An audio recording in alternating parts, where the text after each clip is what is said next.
Dari latar belakang keterangan ahli ini, kuasa hukum menjelaskan di awal dianggap tidak independen, bahkan menurutnya memiliki kapasitas sebagai penasihat Kapolri yang bisa mengganggu jalannya Oh, proses persidangan. Itu tadi versi kuasa hukum Otto Hasibuan, Pak iya, Darmawan. jangan salah. Pak Oto itu kan lawyer. Sekarang Pak Roni nothing tulus kok, dia seorang pakar yang udah ya uzur tapi dia masih pinter. Dia terus terang dia bilang memang dia penasehat Kapolri misalnya. Kapolri kan dari awal udah bilang, ini bakalan perang intelektual nih lo. Sidang lo nih nggak gampang. Dia keluarin intelektual, kita keluarin intelektual. Waduh, panjang ini anak jago ini, buaya. Itu Pak Kapolri kita sekarang tuh Pak Tito Karnavian, top. Itu dia udah tahu dari dulu.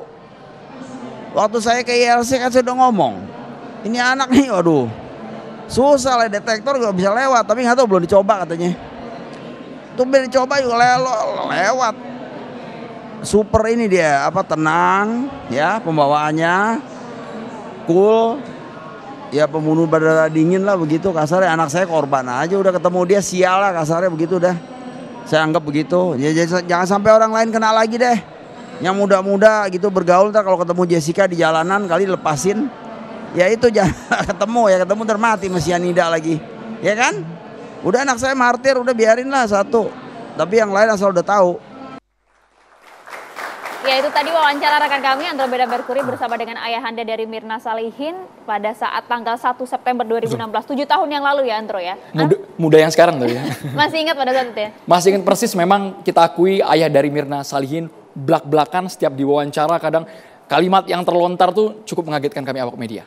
Ya, meskipun pada saat itu juga banyak kecurigaan yang sama yang kemudian dilontarkan juga sebagai oleh sebagian masyarakat, termasuk juga yang tadi sempat disampaikan oleh Bung Johnson dan juga oleh psikolog begitu. Kepada Prof Kiki, ada nampaknya beberapa kejanggalan yang ditujukan kepada pihak kepolisian, bahkan ada penggiringan opini tadi di Salin Maksud. Respon Anda, Prof?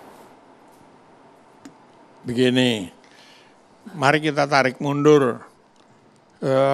Karena profiling di Australia kurang tajam. Kurang tajamnya apa? Ada informasi sepotong-sepotong.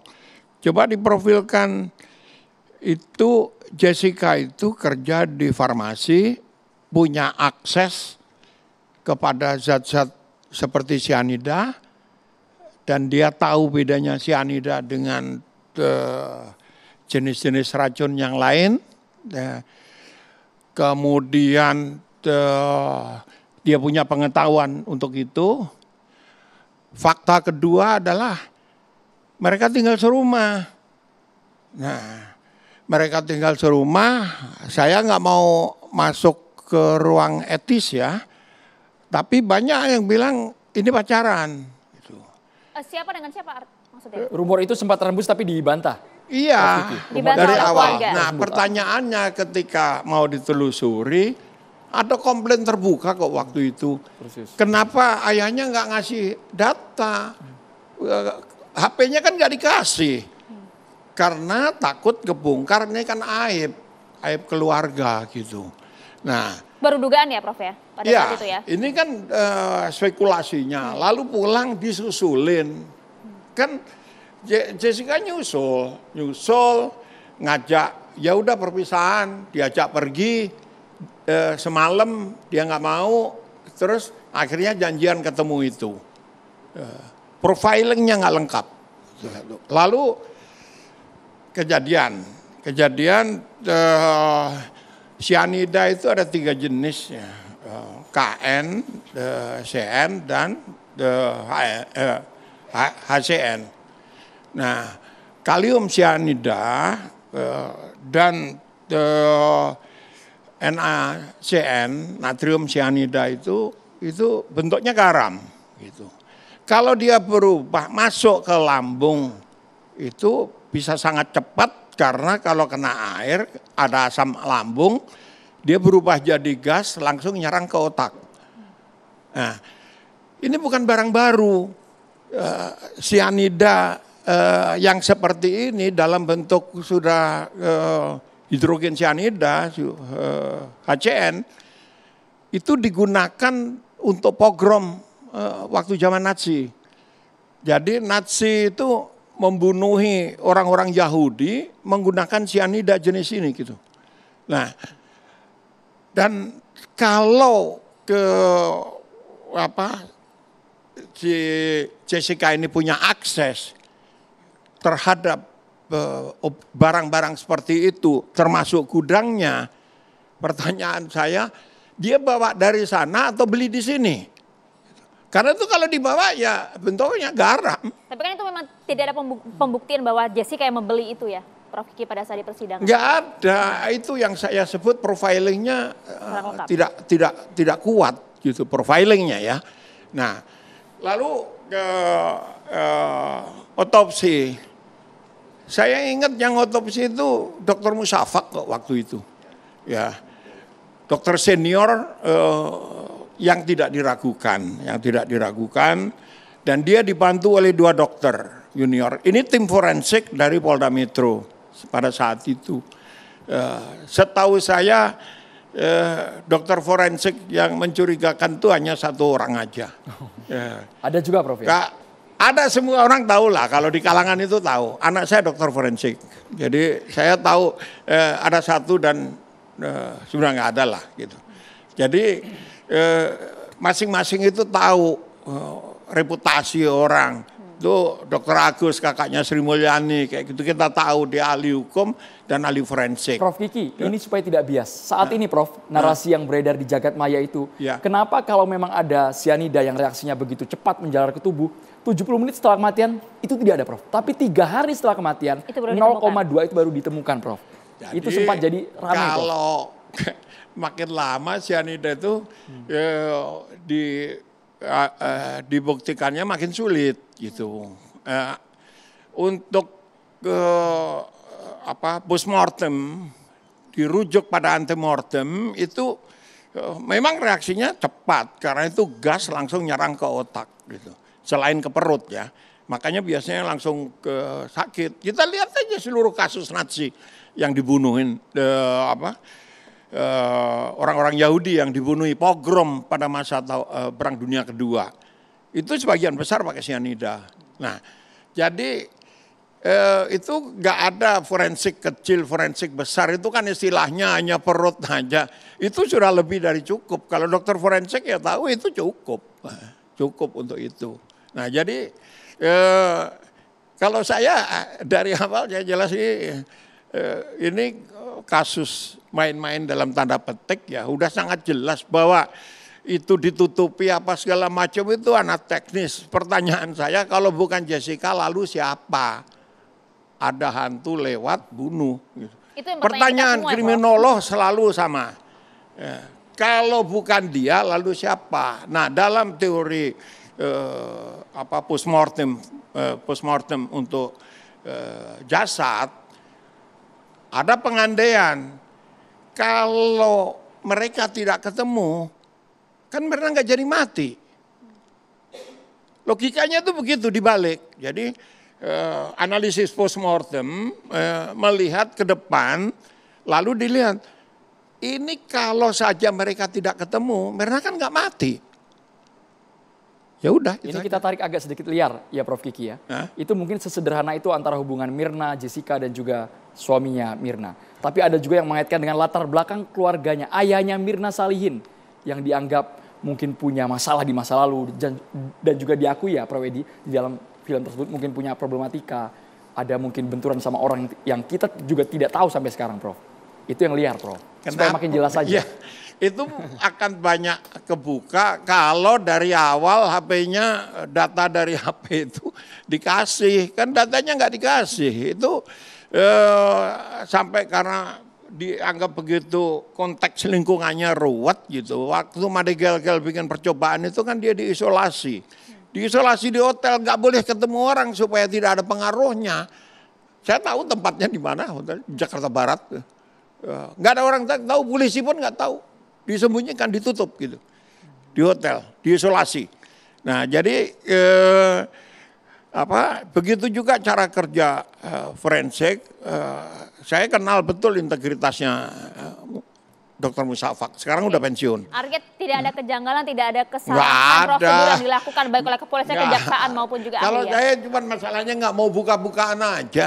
Coba buka-bukaan aja. Mas Kiki, tadi Mas Kiki menjelaskan beberapa kelemahan-kelemahan ya kan? Tapi ini ujung-ujungnya cuma keyakinan hakim salah. Jadi begitu nih. Ya karena Karena banyak kelemahan. bukan data itu tidak dipakai di persidangan. 40 kali loh persidangan. Ya Mas, kalau hitung data nggak dipakai di persidangan, kemudian pakai apa dong sehingga muncul keyakinan hakim, kemudian orang ini bersalah, pembunuhan berencana 20 tahun gitu loh. Anda meragukan keyakinan hakim, Bang Johnson? Loh, kan harus ada dasarnya keyakinan hakim, bukan ujuk-ujuk, sementara kelemahannya sudah dijelaskan juga. Nah, itu Prof. Edi lah, bukan saya komentarnya. Jelas jawaban saya bahwa Sudah nyala, Prof. di dalam kasus Jessica ini yang dipakai adalah cutting the waste.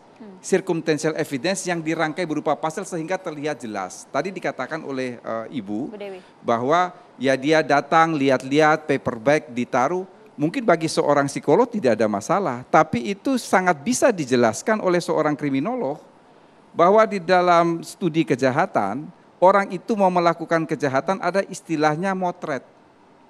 Kalau orang di pinggir jalan, preman bilang dia gambar dulu. Jadi ketika dia datang, dia kemudian pergi berbelanja.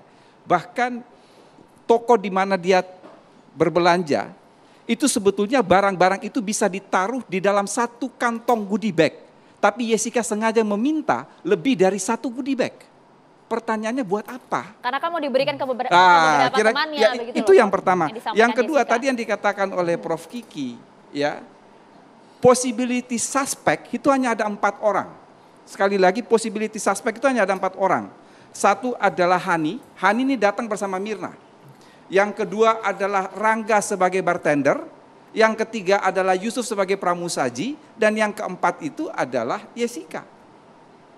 Berdasarkan percobaan yang dilakukan oleh Imade Gelgel, Hani jelas tidak mungkin karena dia datang bersama Jessica, bersama Mirna. Percobaan kalau itu ditaruh cyanida, pada saat air masih mendidih dituangkan dari termos dari teko, itu pasti baunya menyengat. Sementara gerak-gerik Yusuf sebagai pramusaji itu 100% terekam oleh CCTV. Maka pertanyaannya gampang saja, kalau bukan Jessica itu siapa? Hantu. Jadi itu sebetulnya yang membuat sangat terang dan jelas di situ. Oke. Ya, Bu Dewi. tadi Prof mengatakan bahwa seorang psikolog tidak bisa melihat itu. Saya bukan mengatakan bahwa itu tidak bisa dikatakan dipakai itu, tapi jangan langsung konklusi seperti itu. Jadi artinya gini, lihat dulu. Jadi perilaku tertentu itu misalnya dia misalnya datang melihat-lihat tadi katanya Prof seperti Ya, gambar, meriksa memotret. tadi itu. Ya. CCTV-nya mengatakan juga dia cuma orang biasa pun dia juga lihat kan. Ya. Maaf nih batuk nih saya. Seperti itu kan.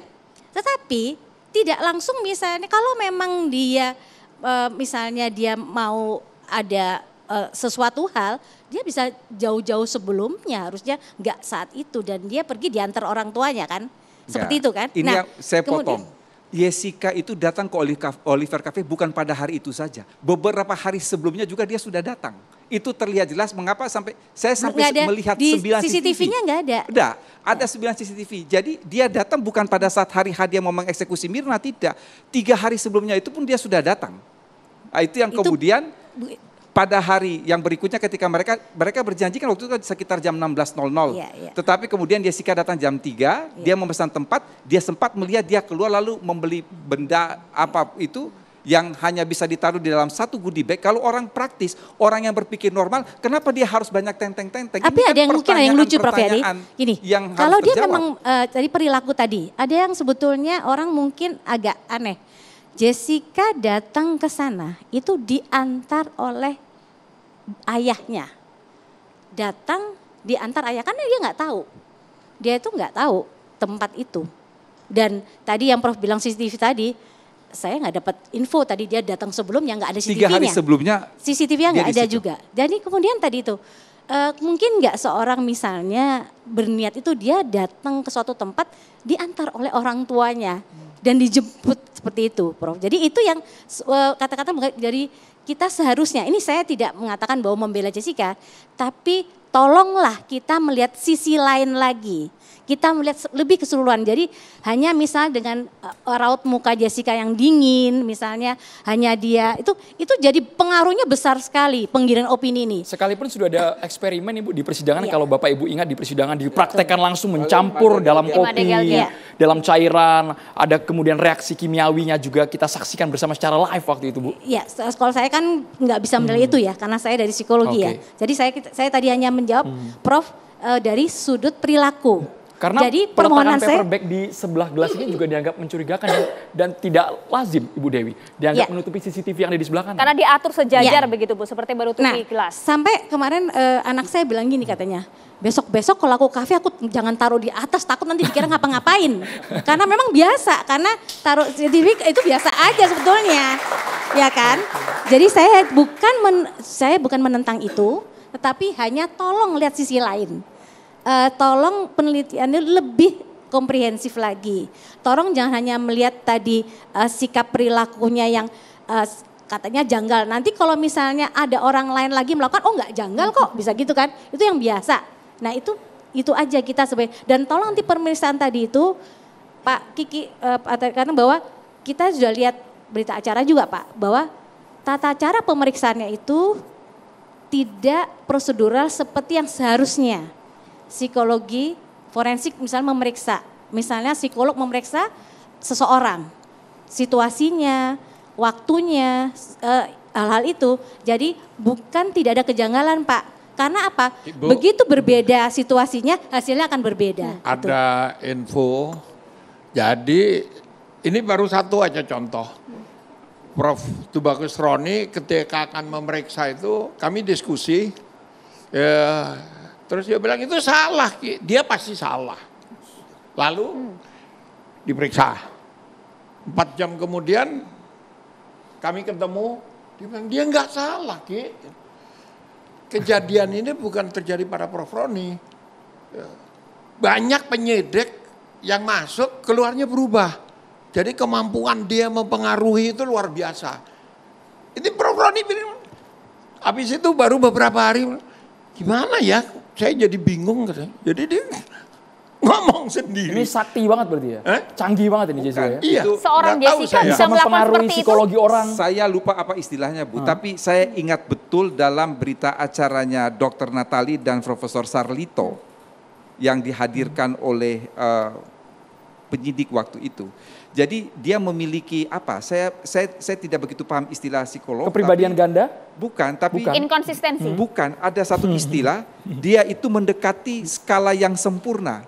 Sehingga waktu itu terucap di situ bahwa kalau dia seperti itu, dideteksi dengan lay detector secanggih apapun tidak akan terdeteksi. Itu yang tadi mungkin dikatakan oleh Prof. Kiki. Roni Niti Baskara keluar mengatakan dia tidak bersalah, penyidik juga seperti demikian. Jadi artinya ada kemampuan seperti itu. Artinya bahwa di sini seharusnya titik beratnya penelitian polisi itu bukan dari sudut psikologi dong. Enggak, harusnya. Kalau saya, ini yang saya katakan.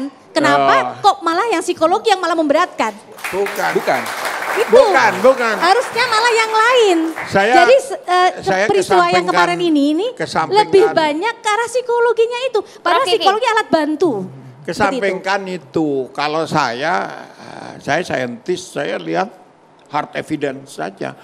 Dalam bahasa awam kembali ke TKP yang diminum apa ya, menimbulkan kematian dalam waktu berapa. Lalu jenisnya apa, itu hard evidence, gak bisa ditipu. Kalau psikologi bisa belok, tapi kalau jenis cyanida, orang jelas gasnya masuk ke kepala, masuk ke perut gitu.